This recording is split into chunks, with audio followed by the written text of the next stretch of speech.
And going on from that, what's your association with the Tate Modern? What's your I association knew with you the were going Tate? to ask that. Well, of course you knew I was going to ask this. Oh, it's not called the Boiler Room, is it? It's called the Natalie Bell Building. So they named the whole building after you. When I was pregnant, I was living in a squat on Brixton Road. Bit of P&L. Yeah. Let's go back to And his story overwhelmed so many of the young people at SE1 United because they could not imagine having absolutely nothing. Well, we got cats to hopefully get rid of the rats, but the rats got rid of the cat, which wasn't good. The rats got rid of the cat? Yeah. So then we got quite desperate and we had to use... No, you're not explaining properly. What do you mean they killed the cat? We think, the cat never came back. Hey guys, Charlie here, LITC Podcast, LITC Media. We've got another podcast coming up. What I need from you guys, I really need from you guys, is to like, subscribe. I think there should be some sort of thing coming up here telling you to like and subscribe. But if you can do that, it will really help us grow our following along our journey.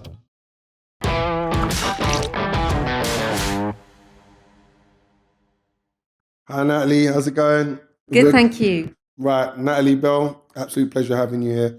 The way we like to start, I don't know if you've seen it in our podcast, but we first like to look at a piece of art and then just get your opinion on it, whatever you think about it. Wow. Okay. It's quite intense and I can see quite a lot of, a mixture of passion and something quite raw. Intense, passion, raw.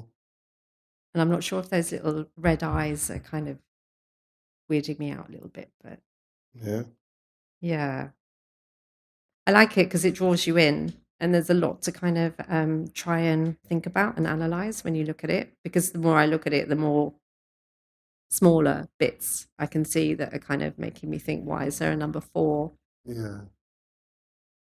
And why is there only 3 toes on the foot? And why is it green? You just start asking loads and loads of questions as to why it is the way it is. And I suppose that's like the work we do, isn't it? Yeah, Do you know what I mean? yeah. So we've been using this painting for quite some time, but what's really cool about it is you've just said something that no one else has said about the feet and having like 3 toes or whatnot. So getting different people to hear their perspectives on it is really quite cool. But yeah, so that's the way we like to start anyway. But this is all about you, and we want to know about you and like going back from the beginning. So how you grew up, siblings, parents, where you grew up, and your journey to where you got to today. So yeah, I know that's a lot to take in, but let's start from the beginning. Who's Natalie Bell? So my background is quite unusual. I was born in Chelmsford in Essex. As you do, Essex. Yeah, Essex. Good old Essex girl. Essex. Yeah. And my father came from Newcastle, and he's white English, I suppose. And my mother, she was born in Vietnam, but she grew up in Cambodia. And they got married in France. So they met in France. My mum was there sort of escaping the Vietnam War. Okay. And her parents had told her, just stay away and try and settle down somewhere. And they sent her over on like a student visa. And my dad was sort of like the black sheep of his family. He was the only one that was academic. He came from a mining family. That's a bit, when you say the black sheep of the family, you'd expect like, oh, he's the troublesome one, or he's this. You're like, he was academic. He was the academic one. And the artistic one, because he wanted to learn to paint. So he went to Paris to learn to paint.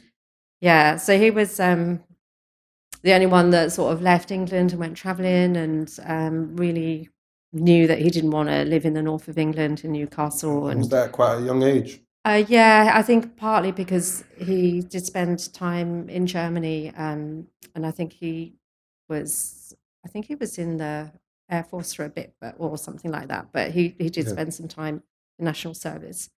So he got used to travelling outside of the UK, and he didn't want to go back to civilian life in the UK. So he carried on sort of exploring. But they got married, and then they moved to Essex. I almost don't understand why they moved there, but they did. and I was born there.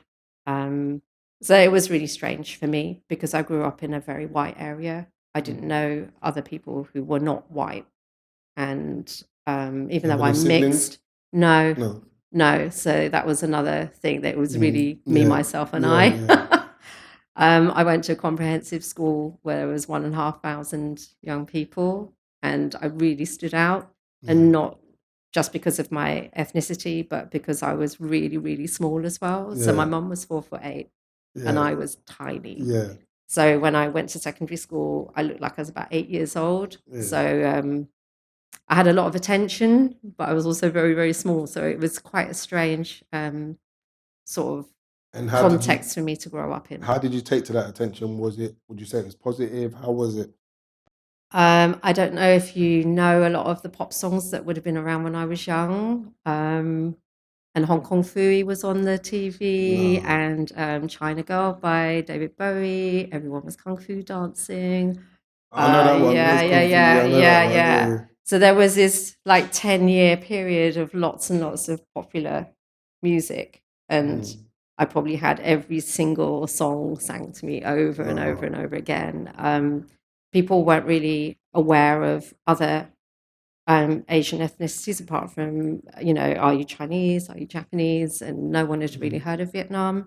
It was just quite strange because people would really focus on the fact that I had a Vietnamese mother.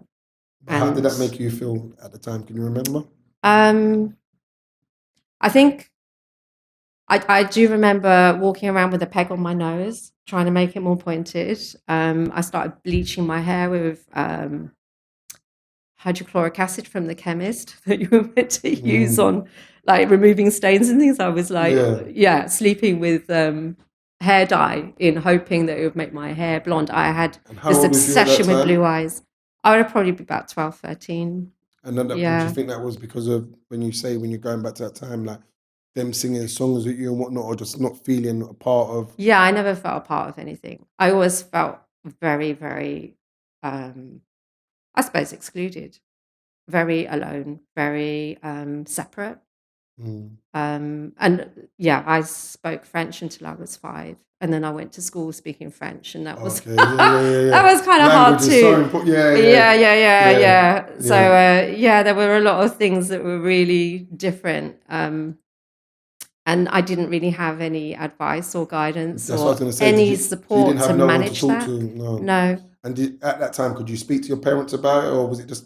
No, not really. I mean, I think as a family, we probably all went through a similar sort of Yeah, of experience. course. My mum in particular, because she couldn't speak English, so it was probably even worse for her. And I then I'm think she sure your dad struggled. went through things as well, like being with someone that maybe he's not supposed to be with back then. Yeah, So, yeah, like you say, I suppose everyone had their own experience. yeah, Mhm. yeah. And I think because they'd met and they were both very singular when they met, because also my dad wasn't with his family, my mum wasn't with her Mhm. family. And I think that's a sort of phenomena that surrounded all three of us as individuals. Um, I remember I'm just going to be really honest. I was in therapy once, and the therapist said, how do you feel about your parents? Do you think they loved you? And I sort of said, yeah, I do believe that they loved me and they wanted Mm. me, but it felt like we all had very long arms. So we couldn't really get close to each other because we were very different from each other. I suppose, a typical mother-daughter relationship is that you'd be very close Yeah. and, you'd feel physically close and emotionally close, but I wasn't close to my mother at all. I think she struggled just being in the UK. Yeah. Yeah. She struggled with the language. We didn't speak the same language. Um, so yeah, it was pretty hard. I mean, she left the UK on and off a lot when I was younger to go and see her family in France. And Mm. she left for good when I was about 16, 17. Mm. And then she moved to America. So I had an 11-year gap where I didn't see my mum. Yeah. So yeah, I'd say I was more close to my dad. Yeah, I think there is a lot of difficulty just trying to settle somewhere, when you Mm. come to a place with nothing and you know that you actually can't go back home. Yeah. That's just Yeah. not an option. Going Mm. back is not an option, and everything that you are familiar with, it's going to be gone. So I think that was particularly hard for my mum. She was one of 10. She came from a really wealthy background. They had servants. My grandma was one of the first women in Vietnam to drive a car. They had a lot of land. So she came from a really, really sort of like high class, affluent background. And then when the communists took over, they took everything. And then, if you didn't want to be a communist, your life was in danger, and you had to get out. So it was almost like this huge extreme that she went from everything to absolutely nothing and ended up in France. I mean, luckily she did end up in France, but I think for her it was very, very traumatic. Okay. So how was, at the time, what was that like for you? Yeah, I was really angry as a teenager. And not just because of my mom, but because of a lot of things. I think something that keeps triggering with me is that word resilience. And people will often say to me, "Oh, you're so resilient," as if it's something to go, you're so resilient, and you're like, everyone I know, because usually you're resilient because you've been through trauma. It's not something that people want to go through the fire to then come out of it and say, "Oh yeah, I survived that." Great. You don't even want to be in the fire in the first place. 100%. So I find that quite hard, when people don't really understand that. Because I saw it was just like a little saying or a meme or something online, and it was something around a lot of adults that are resilient have become that way because as a child you're looking around and there's nothing, you have to rely on yourself. You haven't got the support of either money or parents or whatever that you might have needed to have escaped going through the really hard, painful stuff. And I think, I'm really proud of where I come from. I'm proud of my heritage. I'm proud of who I am. I'm proud of what I've achieved. But it's not something that I feel I chose. And I think you're spot on with that.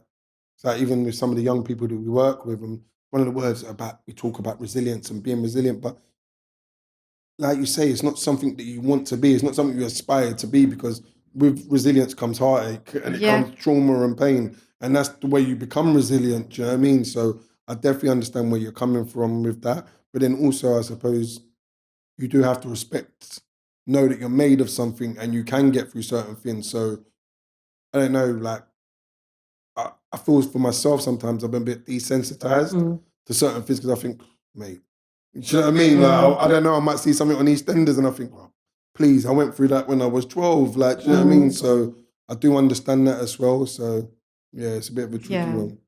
So you were saying that so you was quite angry when you were younger. Yeah, that kind of came out in being sort of rebellious. I was also a punk. I got really into indie music. I used to love going out to see live bands. Was really fearless and do things on my own and all of that. So I had this sort of like other side to me. And I had like bright orange bleached hair. It was all in spikes. I used to wear these skeleton earrings that were literally onto my shoulders, and people used to walk across the road. Like if they didn't know me, I looked really terrifying, walking down streets in Essex wearing these crazy clothes and looking really, really sort of out there. And where was that? Was that just the culture that you was into? Where do you think that came from? So when people would cross the road, did you like that? What was your feeling with it? Yeah, I mean, I do have a lot of conversations with other friends that I've kind of met in my life who have a very similar mindset. And it's often because they are only children that have been in a really sort of quite a difficult and strange childhood. And somewhere along the line, they're like, you know what? I'm in this world. I'm on my own. I'm just going to do my own thing. I don't care what anyone thinks of me. And I'm just going to have to take risks and do my stuff on my own. So you become quite thick-skinned. And you also find ways to protect yourself. So when I was being teased a lot when I was little, I learned how to run really fast, like really fast.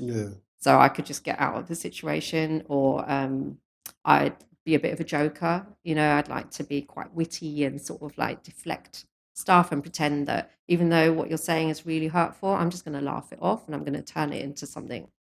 But yeah, sometimes I sort of just thought, oh, you know, something, I don't like this society. I don't like this community, you know, really. I don't like where I live. I hate the fact that people kind of think that they can insult me all the time. So I sort of made this very tough exterior and celebrated my sort of onlyness. I sort of made it into something and just thought, right, okay, if I look different, I'm going to look really different. Yeah. And if you're going to give me a hard time, I'm going to, you know, sort of like freak you out before you freak me out. I'm just going to look so like weird that you're just going to, you know, be caught off guard and not know what to say to me, because actually you have no idea who I am. So I'm not going to let you label me and all of that. I couldn't wait to move to London. That was a dream, because I used to visit London and I felt more at home. I have really great memories of going to Chinatown with my mum and looking at people and saying, oh my gosh, these people look like me and my mum. Yeah. I actually feel at home here, you know, even though it was Chinatown, it wasn't, you know, Vietnamese town. But it was that sort of like, I could blend like in. You could see, and people you could weren't see yourself staring. Yes. And how important do you think that is? I'm saying in context of when you were younger and just thinking about some of the young people we work with. Yeah. Like being able to see it's so representations. important. It's really important. I mean, if it's a mix though, isn't it? Like, I have a big team of workers, and for me, it's really important that we have a diverse team. The more diverse a team is, the more diverse the group of young people come along are. That familiarity, I think, makes people feel more comfortable. So it's really important that if a young person's coming into a session and they've never been before, that they might feel like, oh yeah, there's some people here that I sort of think that I could trust, I could talk to. And then as time goes on, they feel like they can talk to everyone in the room. But of course, to begin with, being around, most definitely. Yeah, I mean, youth culture, you just go in the street and you'll see all the little cliques and all the groups of, you know, young people, and they all dress alike, or the hair's all a similar sort of style and stuff. And it's a natural thing they do. It's a tribal thing, you know, you sort of go with the people that you feel comfortable with. And how, so you said at 16, was it 16 you said your mum left? Yeah. So how was that? So was it just you and your dad at the time? Yeah. And how was that like? So doing like your A levels and whatnot, and it's just you and your dad. How was that for you? Like, yeah, it was interesting. It was hard, because I think when I started becoming a young woman, it was kind of hard for my dad, and then my mom wasn't there. So that was really, looking back, that was really difficult, because we never sat down and had those conversations, you know, about growing up. It just never happened.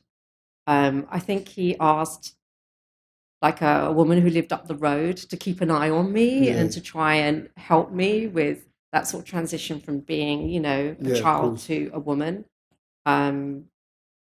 So yeah, I remember now, I ended up being her cleaner and her babysitter because we didn't have any money.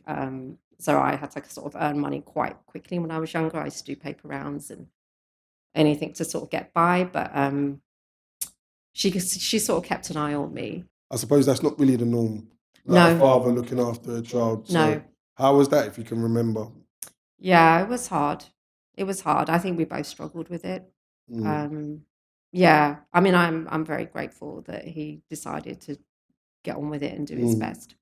But I think in those times, you know, because I'm 54, I'm not, you know, being born in the 60s and then going through all of that sort of like in the early 80s, it was a very different cultural setup. And also, like, you know, Chelmsford is not London in any way, shape or form. So I think it was quite hard. It was hard for him. But I did really get involved in my local community. I took myself off to church when I was 11 because I think I sort of understood that I needed more than what I could get from home. And school was quite challenging. So I used to just go to church, but it was a really different church. It was in a shopping centre. It was very laid back. They had like a full-on youth band, and it was not like the traditional churches that you see. And the people there were really sort of they just really loved you unconditionally, and I really warmed to that. And I think that was my first sort of entry into community work, because that was really weird that complete strangers would care for you. Yeah, I can see that. But it seems like, just like from hearing what you're saying, that you've always been, maybe through the isolation, but you've been quite independent Yeah. from a young age, and then you've been a bit of a decision maker from a young age as well. Yeah. To say, like, to assess it and say, okay, like when you're talking about some of these defense mechanisms, like, all right, if I do this, that's going to stop you from doing that. But I learned how to run fast, I'm going to take myself at that. So you were saying that. So basically, you went, you started doing A level. So from visiting London, you was like, that was the dream to come to Yeah. London. And then I really wanted to be a fashion designer. Mm. That was the other big dream that Yeah. I had. And I managed it. I set up a business when I was, I would have been 21. And that was my introduction to Coin Street. Yeah. So I was a designer maker, and I took over one of the temporary units at Gabriel's Wharf. And was you still living at Chelmsford at the time? No. I left Chelmsford when I was 18, and I All right, so let's go to that never point. went back. All right, so let's get to that point. So 18, so you're doing your 18. A levels. Yes, Okay. yeah. And then I did a 1-year art course in Braintree, which is my art foundation, which actually was the best course I ever did in my life, because you get to try out every different art form, and you develop Yeah. your portfolio, and you just decide at the end of it where you want to specialize. And that's where I sort of thought, right, fashion, definitely. Okay. Then I moved to Berkshire, did a 2-year HND, and then I moved to Was you London. staying on campus when you was doing the HND? The art school was literally just a big house. Okay, Yeah, cool. it was very small. Yeah. And all it did was art stuff. So there was only 100 and something students. It was very specialized. Okay. So you finished that 2-year HND. Yeah, And then what was the decision then? to move to London. Okay, so how was that though financially? How could you afford You to know, move? in those days, Yeah. everything was free. Your Yeah. education was free. You got housing benefit to stay in your, chosen place where you wanted to Yeah. study. And it meant that people from working class Yeah. backgrounds could actually just leave home at 18 and set Yeah. themselves up. And then when I left college and moved to London, you automatically, could sign on. If you couldn't get a job, you could automatically sign on. And they would encourage you, obviously, to not sign on. Yeah, of course. But it was there, no questions asked. If you didn't have a wage, then you were supported until you got a job or whatever. But I went on to the enterprise allowance, which I wish they would bring that back, because it was a scheme the Conservatives brought in, I think. But to get people off the unemployment books Yeah. and to be self-employed or to run their own business. So you could say to the dole office, right, I'm going to now set up my own business, and they would give you The dole office, that's the job centre, right? Yeah, The DWP. yeah. That's all old of school that. word, the old dole yeah. office on the rock and roll. Showing my age. On the old rock and roll. Yeah. So I was getting, I think it was £65 a week to live on, and all my rent paid. And then they team you up with a business centre, and then you would be mentored. And I was given a business unit to rent, but for the first few months it was free. And they just knew that 1 in 3 businesses do actually survive.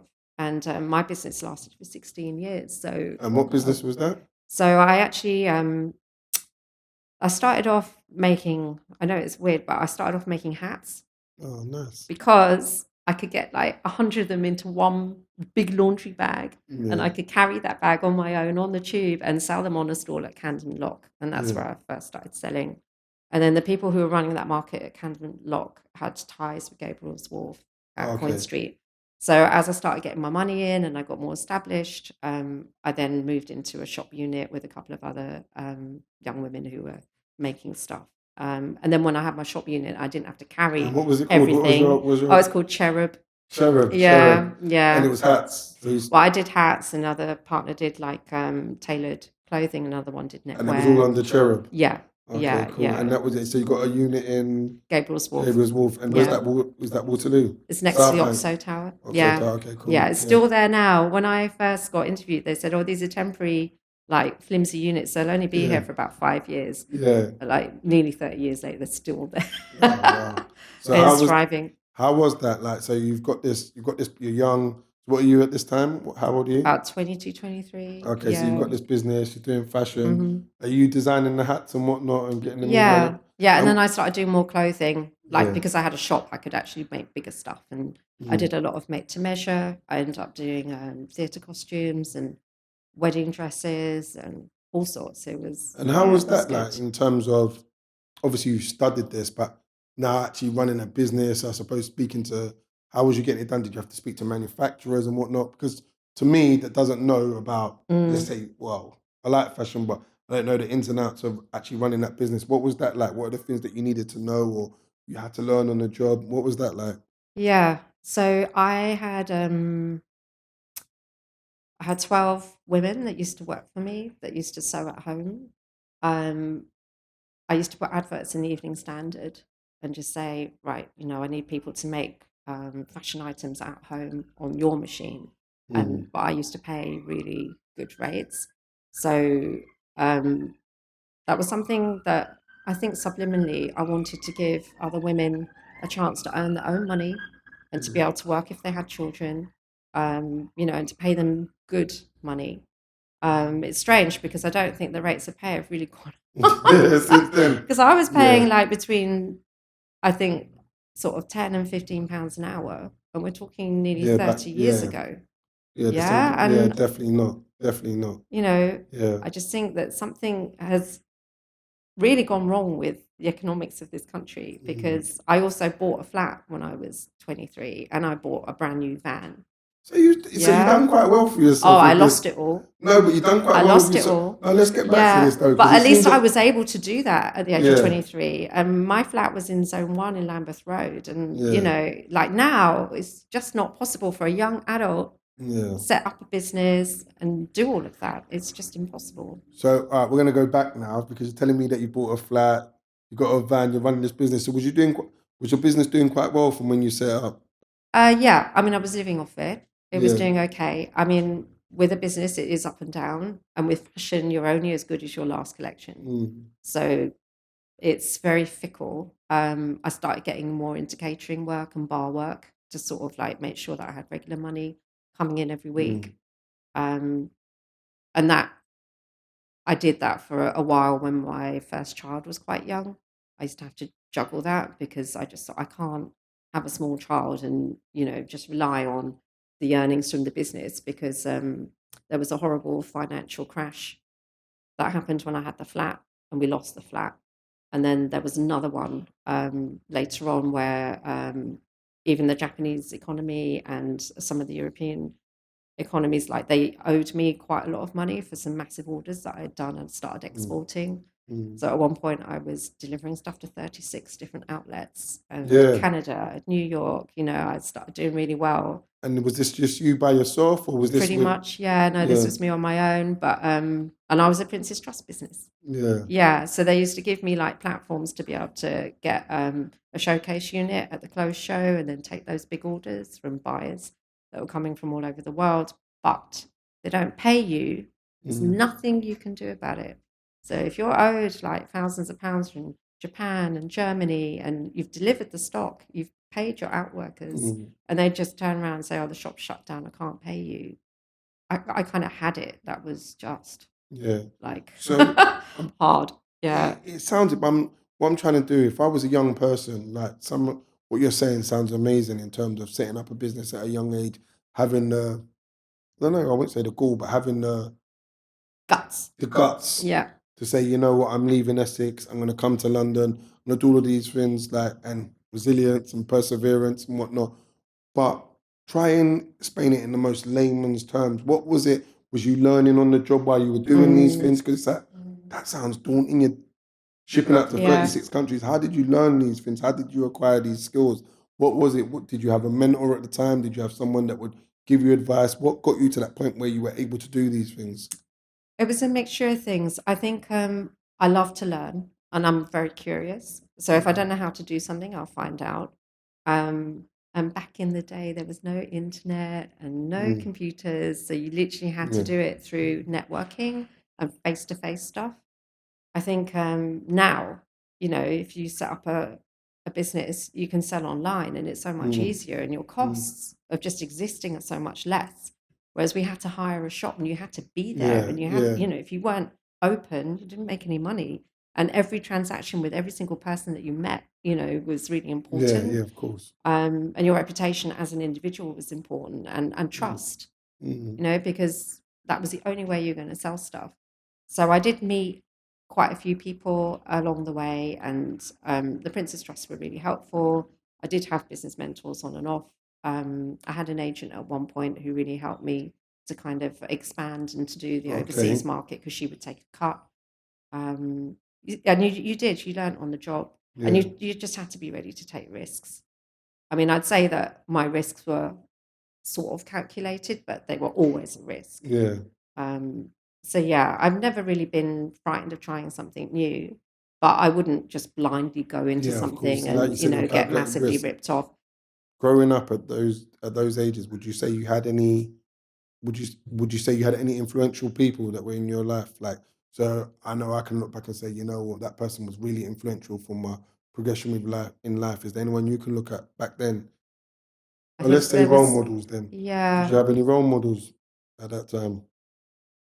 I think maybe something that was subliminally growing was looking at really strong, angry women that would represent sort of like how I felt, but I'm not very good at showing anger. I'm not a very angry person, but I admire people who come across as being passionate. Let's say passionate.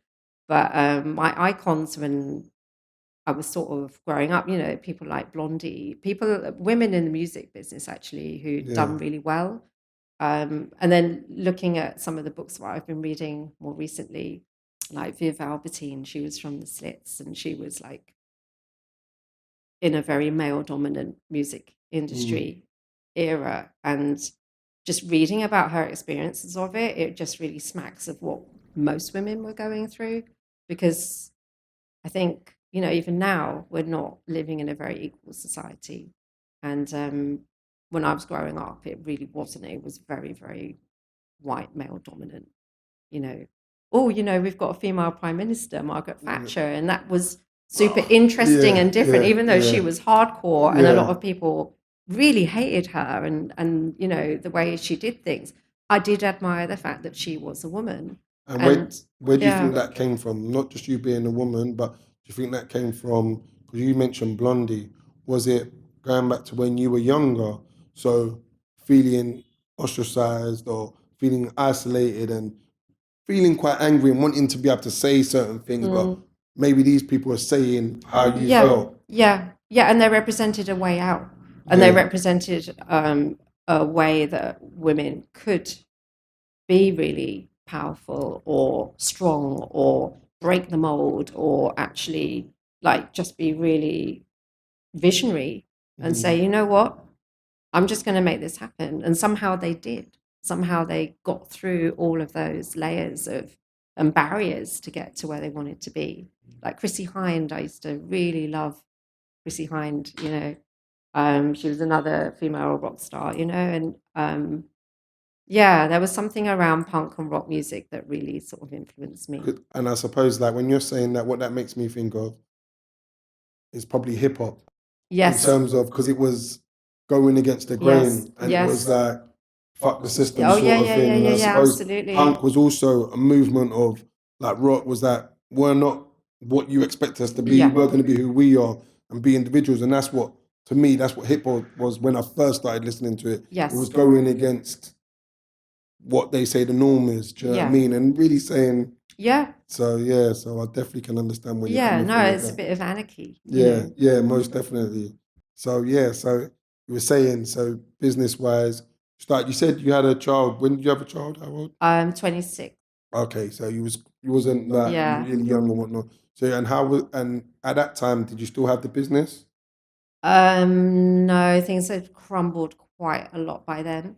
So the flat that I had got repossessed, and Yeah. when I was pregnant, I was living in a squat on Brixton Road. Bit of P&L. Yeah. Let's go back to let's go back to you say the flat got repossessed. Yeah. How was that? Like, was that just bad money management? Yeah, that was a lot of stuff. I think the interest rates went sky high literally within a year, and it was already a push to have the flat. I mean, yeah. So we couldn't afford it, and it got repossessed. And then we'd bought the flat for £60,000. When you say we, Oh, I was married at the time. okay, Yeah. cool. And then the flat got sold for £28,000. Oh, Yeah. And you bought it for how much? 60. And it got sold. But for now 28, it's probably yeah. worth Yeah, of course, £500,000. yeah. Do you know what I mean? And that's And how more, life can be. Like, so much of the stuff around us is completely out of control. Yeah, it's not in our realm to be able to kind of plan ahead like that, because And how did you feel though? What was that like, being married and then you've got the flat and then you lose the flat? What did that feel like, and did it have an effect on your relationship? What was that like at the time? Yeah, no, the marriage didn't last. It didn't last. And I think we were too young as well. It was a very, very short marriage. Okay. So then you said, and then at the age, so you met someone new? No, not No, new. not new. Okay, all right, cool. All right, we won't go too much into it. But anyway, not new. Not new. Not new. No. So you ended up having a child. Pre the marriage. Yeah. Pre-marriage. Yeah. That was just went back to more familiarity. As you do. Yeah. As you do. So, and then you had a child. Yes. Yeah. Yeah. But by that time, I suppose you was very independent, been married, had a business, house, and whatnot. So, what was that? And your child, was that interracial relationship? Because obviously, Yes. I know Yes. So you're on Brixton Road, just down the road. Yeah, So and Brixton was Road pretty in a squat. awful then. But then It in wasn't, terms, it wasn't gentrified like it is now. It was like, deep Brixton, like really. Yeah. And then in terms of like when I said we were saying, so was it easier at that time? Because I want to know what the climate was like having a mixed race child in that time. What would you say it was like? In Brixton, it's easy because you feel it's normal. It wasn't unusual. If I'd been in Chelmsford, wow, that would have just been my childhood all over again, really all over again. Because even when my two daughters were quite little, we'd go back to Chelmsford to visit my dad, and they hated going because everyone stared at them. Like, we're not talking that long ago. It's I suppose I always felt quite comfortable in Brixton. Yeah. Yeah. And how long did you stay in Brixton for? How long was you in the squat for? The squat a year. Yeah. I'm going to tell you this because I have one photograph somewhere to prove it, but I stayed in a room that was built on top of another room out of packing boxes with a corrugated plastic roof. I don't even know what that means. Yeah. Say that again. It was room that was built on top of another room. Yeah. How does that work? Yeah, because the people I was living with, somebody who lived there was a bit of a handyman, and he used to just construct things. So this room that I was in, it was built on top of the kitchen, which had a flat roof, and he put a load of carpet down and then just built this wooden structure with a plastic roof on it. Make something out of nothing. Yeah. But I stayed with my friend. We were working at the restaurant together. You know what? Tell me about, I'm sure there must be loads, but tell me a funny story about living in Brixton and living in a squat that you can remember. Is there any funny stories you can remember? Okay, I don't know if you find this funny. It's quite horrifying. But in the squat, there were a lot of big rats. Okay? Yeah, I don't know where you're going with this. No, I know. Well, we got cats to hopefully get rid of the rats, but the rats got rid of the cat, which wasn't good. The rats got rid of the cat? Yeah. So then we got quite desperate and we had to use... No, you're not explaining properly. What do you mean they killed the cat? We think, the cat never came back. So the cat came to the house, you had the cat in the house to get rid of the rats, and then you came back and the cat disappeared. Yes. Okay, so he was like, this challenge is a bit too much. Yeah. Right. So then we had to get these really big traps. Because we're not talking little cute rats. We're talking big rats, dangerous big rats. Yeah, nasty. We could hear them. It was just awful. We had to get rid of them. And there was one morning, this is the funny bit. So one morning we come to the kitchen and massive box of cornflakes, and the box of cornflakes going like, the rats inside. Oh my God, what's going on with the box of cornflakes? And so we sort of hit the box of cornflakes with the stick, and this huge rat just jumped out and like literally landed on the table and ran across the kitchen. And we were like, that's it, had enough, can't do this anymore. So we ended up having to get traps, which was really awful. Oh, It was man. really awful. And we caught a rat, and you'd lay there at night, you'd hear the rats running around, and then you'd hear that, and you just knew that one was gone. What, And that went on for quite a while. It was pretty grim. so what was it? The squat, was it a house? Yeah, it was a massive big old house. Oh, man. It's now been converted into very, very posh flats. And every time I drive past, Yeah. I was thinking about the rats. Yeah. Do you tell the story, like if you drive past them with your daughter, you're like, you know what, I used to live there. I know, Yeah, I do. And then you have to get rid of the rats in the trap. Yeah. And we were on the first floor, so we used to get the trap, and there would be two of us opening it with like sticks and stuff to do that, and then get the rat off the trap, put it on the windowsill with the window open, and then just whack it into the garden. Oh, man. Doesn't sound right. It's not for the faint-hearted. All right, so cool. So, so 2 weeks on. That's my dark sense of humour, sorry. No. But it's like you either have a nervous breakdown or you have to kind of just you have to just crack on, don't you know? You know what? I didn't enjoy doing it. It was awful. Yeah, but that's where that resilience comes in, right? Yeah. That's that word again. It comes in. And from all your experience, what was... Obviously, I understand the perspective, my own perspective. Carl, I'm sure, understands his perspective being a young man or growing up, doing what we're doing. What was it like being a woman, being in the fashion industry, having your own business? How was that navigating through that as a woman in that time? And I'm sure it hasn't really changed much now. And then also now embarking on a point where you're a mother as well. What was that like as from a woman's perspective, being a woman? How was that? I think it made me think about what is it like for single parents. How do they sort of navigate through having a job and a career, not just a job to make money, but a career, and have a child, and how do you balance all of that out? And I was really lucky that I had a lot of really good friends, so that they would help out with babysitting and stuff like that. I do have a memory actually of having my daughter in a massive cardboard box next to my sewing machine and just singing to her a lot, and she sort of like just was there. And I mean, that was the great thing about being self-employed, is that you could work when you wanted to work. So I could work all night if I wanted to, and then be with my daughter all day, or take her to work, and she could be with me. Like if I had an office job, there was no way I could do that. And was it you by yourself? Pretty much, yeah, pretty much. Tell me 2 things that you like about yourself. That I'm really nice. There you go. No, because that's the other thing, is that maybe I am too nice, and that's the thing I don't like about myself. So it's a double edge. Yeah, it's a double-edged thing. If you hadn't been told that constantly, then maybe you wouldn't think that. No, I mean, I think I'm going on a bit of a journey as to why I behave the way I behave, because I'm realizing that it's not normal. Like, not that anything is normal, but it is a bit extreme. Yeah, because normal. A lot of people pick up on it and like, why are you like that? And I'm like thinking, why am I like that? But maybe because it's not normal in the day and age that we live in. It's not normal for people to do good, and it's more people do bad than good. I'm not saying that is the case, but maybe it's that also. Yeah. I don't think it would ever... I think it's a good thing that you're nice, to be honest. I don't think it could ever be a bad thing. Do you know what I mean? No. I think it's something, though, I suppose in a more psychological sense, it's like really digging deep to sort of think about, am I the way I am because I want people to like me, because I can't bear the thought of people not liking me. Is that my fear?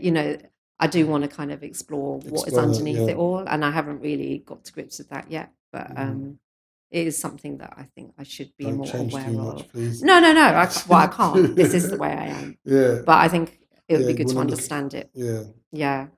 Another thing that I like about myself. Okay, I would say that I have integrity, and I take it quite seriously. Integrity is a really important word to me, and it's something that I sort of only really thought about, I suppose, maybe about 10 years ago. I really looked at that word integrity, and it's doing what I say I'm going to do. Mm. and not just saying it. And I realize that sometimes, and apologies to everyone out there where I've said I'm going to do something and I haven't done it. It's still on the list. Yeah, It's yeah. still on the list, and sometimes it might not happen for a while just because I can't physically do it, or circumstances have changed, or I've said yes too much and I need to slow down with the yeses and the promises that I make. And do you think when you talk about integrity and you said, I think you said doing things that you said that you Yeah. promised to do, would you say that's really something that, because of the industry that you work in, Mm. that is so important to have that? Because I Yep. feel a lot of young people and a lot of people that you work with within community, and especially if you're trying to support them, can get promised the world. Mm. And I'm going to do this for you. Don't worry, we'll sort this out. And Yeah. then, do you know what I mean? It And I comes out feel, very lightly, doesn't it? yeah, And I suppose a lot of community workers, they do want to, the meaning is there and the passion is there to help people. But sometimes it comes out very lightly, and then you realize that actually what you've promised isn't deliverable, or it relies on so many other things yeah, that might not happen.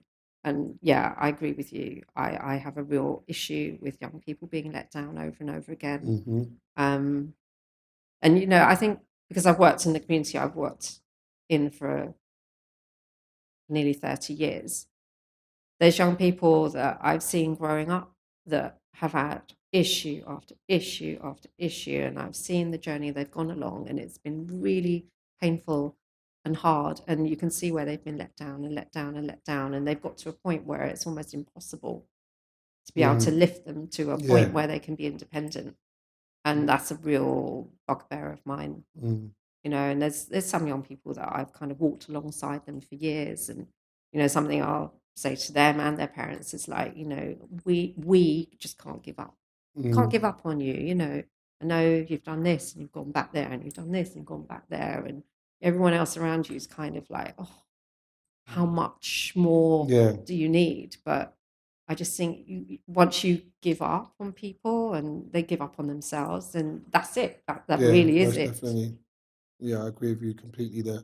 All right, so what I've noticed is when we've been talking and obviously knowing you, talk, it seems like really you talk about women and like some of the things that you've set up, and even for like single mothers and whatnot, you always speak about women and wanting to empower women. And Mm. like obviously as a man, I'd like to know where that comes from and what that's about and how you do that and whatnot. So I'd like to delve a little bit more into that. Mm. Um, I've recently joined the Women's Equality Party. Okay. I'm not even quite sure what I've got into, Yeah. but just thought, oh yeah, that'd be a good idea. Yeah, I'll do that. I might be able to learn more about. I mean, there's certain statistics that make me really furious, and I do have a lot of heated debates. Give us some Well, examples. I think it's the pay gap. That really, really upsets me, and the number of women who lead companies, and the number of, compared to men. The number of women, say, who cite that they've been raped, and then the amount of rape cases that actually come to sort of a conclusion. There's things like that where there's very little power, and a lot of frustration and a lot of oppression. And it just angers me that we're in this day and age and certain things just have not developed or moved on. And some things have actually regressed and gone backwards in a way. Give me an example, because I, I can't speak.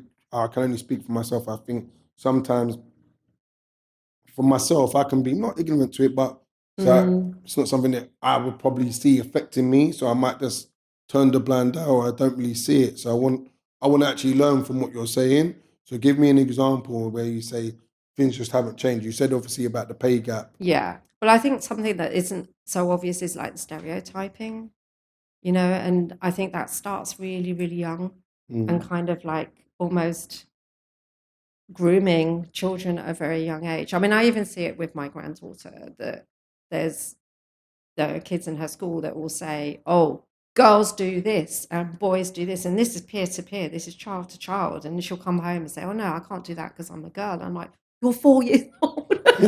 You can do what you like. I Yeah. mean, it's that drip feeding stuff, and also the imagery of women. And something that really really grates me is like the imagery of women in hip hop culture and pop culture and in like the fashion industry. All of that, I'm just like, wow. Or objectified. Yes, yeah. And then this sort of reverse attitude to it that some women, they'll say that they feel really empowered because they're using that platform to get them money and to get them things. So like that, I don't know if you know, not to put people on blast, but like someone like Amber Rose, would you say someone like that? I don't know. Because I haven't got a clue. Would you say she's one of those sort of people? Because you're saying what you're saying about being objectified, but using that to gain money and power. Yeah. I mean, I'm just not quite, I don't feel very settled about that, because the problem for me is that young girls will see that and think, oh, that's a completely cool thing to do. And then they'll start doing stuff when they're teens and getting themselves into all sorts of scrapes. And they're not going to get money and power out of it. They've just got themselves into a horrible situation that they'll probably regret for the rest of their lives, and I just think there's so little attention given to children's education about themselves, their rights, their bodies, their identity, their ability to be critical, to be creative. It's like we put children through the system and it's like a mincemeat machine. And it's almost like, if you don't fit in, we're going to make you fit in. And then you come out the other end and you're not really used to feeling confident about who you are. There's very weird boundaries around sexuality and around image and around being judged through social media as well. It's just all wrapped up. It's really complicated. Yeah, no, it definitely is. No, because even when you talk about being a child, I look back on some of the cartoons and I do see what you're saying in terms of, even if you look at like Popeye, like literally it's just these two guys fighting over this girl and that she's just the object of their desires and they're fighting each other to get her and who's got the muscles and whatnot, and that's what they're attracted to. And then there was the other one, do you know, the skunk, Pepe Le Pew? Yes. Like this guy is a full-blown, like, I don't want to say rapist, but the guy is just like physically like grabbing her and says, oh my mon chérie, and it's just like, when you look back at a young age, I suppose, as a kid, it is impressionable because it makes you feel like, all right, this is how I go and get girls. Do you know what I mean? I have to be strong and I have to come here and do you know what I mean? So I definitely get what you're saying when you say that. So yeah, I can see that for myself, and I think that was a good example to give me because it makes me start to understand that a bit more. Yeah, because I kind of feel like we've lost our way, we've lost our value system a lot, and I just feel like we're very like attracted to money and power and fame, and we've sort of forgotten everything else. And I think particularly for young people, it's quite a hard place to be in. I wouldn't want to be a young person right now. There's so much extra pressure that I wouldn't have had as a teenager growing up. And I think social media is really key to that, to be honest. And you say a young person, but I know people in their 30s, like men and women, that feel, even down to myself, you feel like you have to keep up with the Joneses or be a certain way because you're looking at this lens or looking at social media. For me, I'm not involved. Like, I think social media, it works for some people, but it doesn't work for me. But I can see the pressure that it puts on young people. Do you know what I mean? And like when I say young, I'm talking people in their 30s that I actually see it with and think, wow, like, how's that? How? Like, do you know what I mean? Yeah. So, do you have a favorite quote? I suppose it's not really like super, intellectual or whatever, but it's a quote that I used to say to myself a lot when I was younger. And it's the golden rule. It's just treat others as you want to be treated. And that has been a little mantra that's gone all the way through my life, is that even when people are not being kind or not being helpful or being absolutely awful, I could just step away and I'm like, I'm not going to engage in that because I still want to treat other people the way I want to be treated. It's been something that it's always in the back of my mind. Okay. Right, so SE1 United. Yes. Tell me what's SE1 United, or what was SE1 United? Okay, so SE1 United was born in 1993. It was a really big youth forum that I set up with a group of young people in Waterloo. And then we hired a program manager called Jacob Whittingham. So it's myself and Jacob that managed it for about 10, 11 years. We started a leadership program where about 35 mainly young men, but a few young women, all of them from ethnic minority backgrounds. And they just decided that they wanted a different life. They wanted to visit other countries. They wanted to explore different cultures. They wanted to really find out more about life so that they could sort of have a much richer life for themselves. So we challenged young people to actually manage the process themselves. So like if you want to go to Auschwitz, how are you going to get there? How much is it going to cost? When are you going? And this became sort of like a regular program, I suppose. They sort of cut their teeth by going to Northern Ireland. They went to Kosovo. They went to Auschwitz. They went to Cuba. And part of the deal was that, you know, you learn about the culture, you learn about the spirit. So this is why I'm very excited about what you're doing, because it really reminds me, like those experiences of going out of London, because a lot of them hadn't really come out of London. It was life-changing, you know, and they were asked to come back and share with other young people what it was like, what was interesting, what was difficult, what would they want to kind of talk about with young people in London. What sort of, can you give me an idea of what sort of young people you were predominantly had in and you was working with? Mainly aged between, I'd say, 14 and 21. A real mix of young people, but I'd say 70% young men. And then people would say that SE1 United was like a family because we had an open plan office. Young people could come in anytime they wanted. We moved around a little bit. We often got adopted by an organisation. So at one point we were at the South Bank Centre. Okay, nice. Yeah, which was great. Yeah. That was really cool. I don't know if the people that normally came to the South Bank Centre felt the same way. Yeah. But it was good. We were in the basement, like tucked out of sight, but every so often, you know, hundreds of young people would come and we'd be on the stage with some of the artists. We would work in partnership and get them jobs within the South Bank Centre. We had a huge awards ceremony that we would run every year for 500 young people from South London, which used to make the police really twitchy. Yeah, very, very twitchy. They're like, why does it have to be so big? Why do you have to have 500 young people? Why not? Well, why not? Yeah, you know, why are you prejudging? Why are you stereotyping? Why do you think they're all going to come with knives? You know, the first time we did it, I think we were told we had to have 30 security. We had to have a knife arch and all of that. And that used to just make me so angry. Like, just because they're young people from South London, you automatically assume that there's going to be a whole heap of trouble, you know. But yeah, it was an amazing experience to me. I'd done my degree in youth and community studies before I took on the job. I was a director of the charity. I cut my teeth on fundraising and found that I could do it quite well. So I've carried on doing that. I've done fundraising for lots of charities now, and I really enjoy doing that. It's a really good skill to have. And then now you're at Coin Street Community. So what's that about, Coin Street Community Builders? So Coin Street Community Builders has been a very prominent organisation on the South Bank because they own a big piece of land. It was a 7-year battle to get that piece of land, and they've renovated the Oxo Tower building, which had been derelict for 40 years. So it's quite a big organisation, and it's sort of 3 different entities in one. So there's a charitable side, which is a Coin Street Centre Trust, and I sort of deliver all the programs for them. And then there's Coin Street Secondary, which looks after the housing development. And then there's Coin Street Community Builders, which basically develops the whole site. So the next development we have is a huge leisure centre and a tower block of residential flats. But then there's a layer of sort of flats for affordable rent for key workers. Okay. Are going to be in that.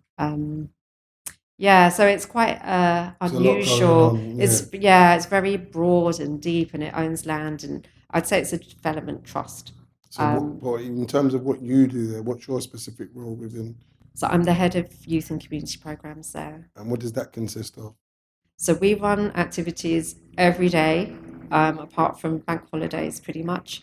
and we offer activities for small children and parents and teens and adults all the way up to like 100 years old. So it's a real mix. Some of the stuff is intergenerational, some of it is specific. So like at the weekend, we have football sessions at the AstroTurf, and we'll get like 63 young men coming to play football. nice.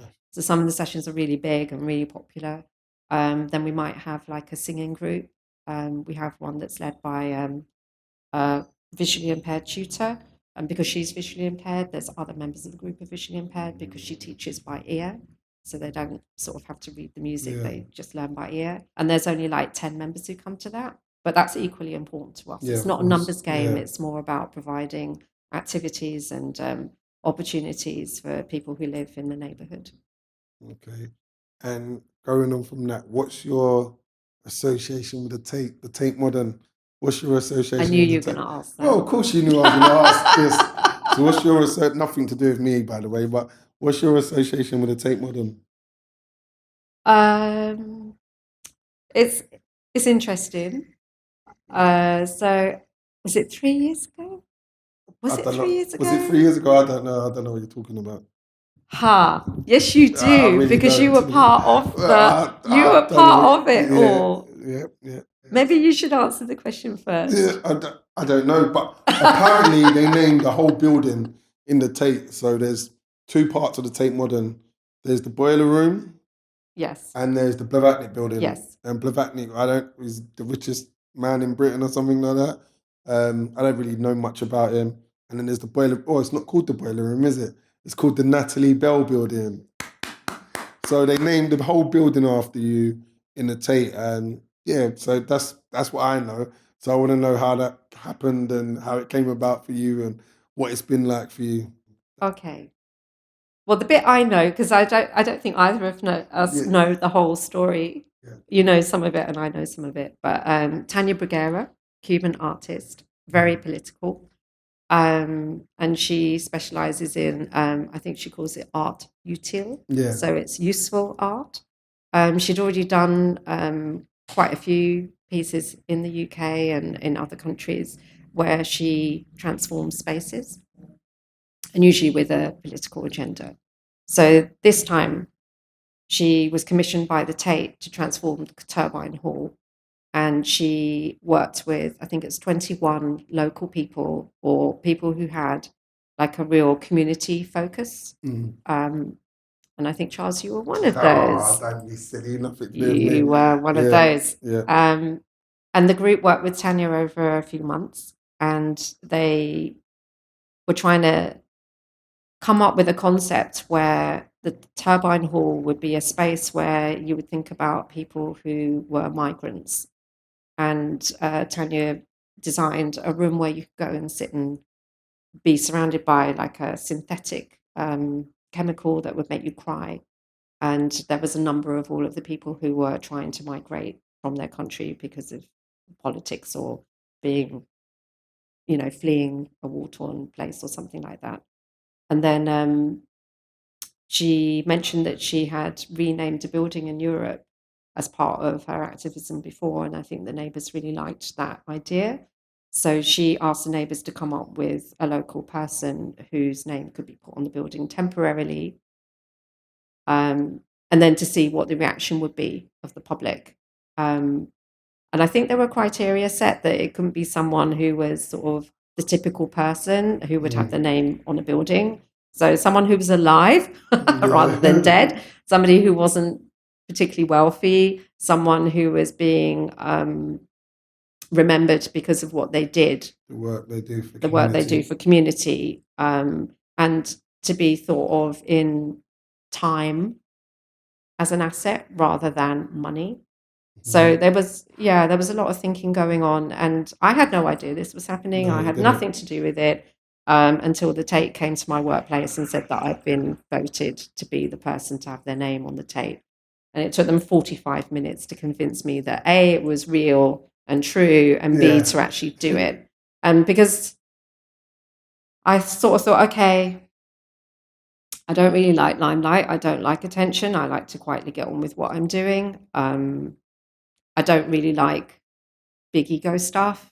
I thought I'll do it for the political reasoning, and I'll do it to champion charity work and community work, and to kind of show that there's a different value system. Of course. That's what interested me. Mm. Is that And the contrast between you and Blavatnik as well, Yeah. and it actually being someone being celebrated for actually supporting the community and working for the community as opposed to, I'm not saying that they do, because I'm sure they do a lot of great work, different people, but a lot of times for me, it seems like it's people that can just buy the community. They could just, do you know what I mean? Whereas you're actually part of this and live this. So for me, like, yeah, I think it's a really amazing thing. And when did you say it was temporary? How long ago was that? It was called 2-3 years ago Yeah. now, and it's quite strange that it's still there. I mean, it's weird because I go to the Tate and nobody knows who I am when I'm walking around, and that's Yeah. cool. That's how I would like it. I would Yeah. hate to go and Yeah. sort of be picked out as What was it that's like when her, you first saw your name, Natalie Bell, It was a the Natalie shock, Bell building? such a shock. And I did take my dad to the opening night, and he just stood there. He was absolutely stunned for once. Had Yeah. nothing to say, nothing to say. Yeah. But I think in a way, it has been sort of something that the community is quite proud of. It's kind of, Well, I'm proud, to be honest. I can't lie to you. Whenever I go there, I'm really like, yeah, Natalie Bell, blah, blah. And then because your name, Natalie Bell, just that name, well, coming from where I'm coming from, it sounds like, yeah, it's like probably a black girl or like a mixed race girl. And then I'm like, this is Natalie. And they're like, oh, okay. Like, do you know what I mean? So, yeah, so it's nuts, to be fair. But yeah, sorry, I interrupted. Carry on. no, it's cool. I mean, I just think it's nice that, I'm relatively an ordinary person from a working class background, and, that things like that can happen to anybody.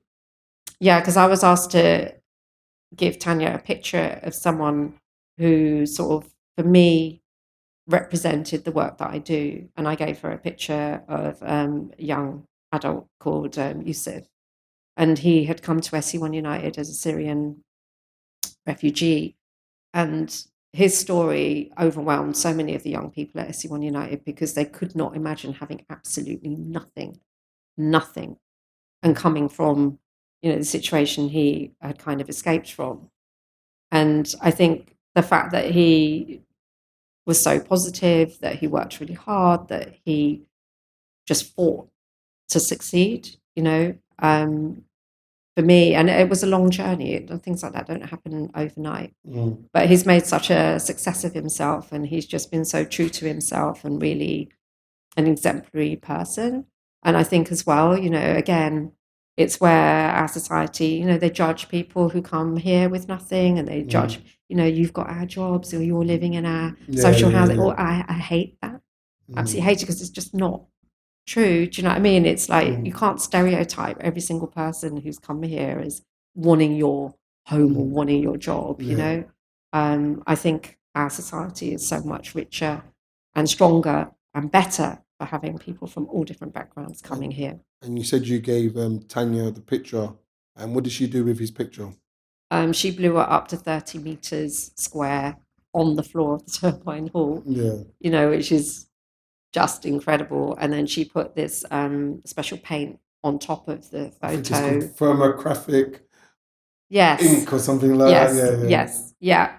And so when you touched it, it would reveal the picture underneath because of the heat of your hands. So lots of people were lying on top of the picture trying to get it to come up. But I think it was quite hard to make that happen. So after a while, they took the surface off so that people could see the image underneath. And that's what I loved about it, is that it might not have been the most, visually stunning piece of art, but it moved people, it made people think. And I heard the most incredible conversations happening because as people came into the turbine hall, and at first it looked like there was nothing there.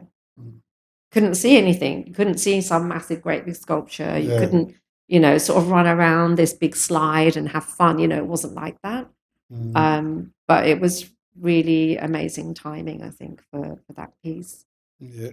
And you know what? The last question I've got for you, considering everything that's gone on the last couple of years, let's say the last couple of years, If you could be an animal, what animal would you be and why? I don't have to think about this too much because I'm really obsessed with cats, and I Yeah, have 2 cats. And yeah, I wouldn't mind being my cat actually yeah. because Go on, why? I want to hear the why.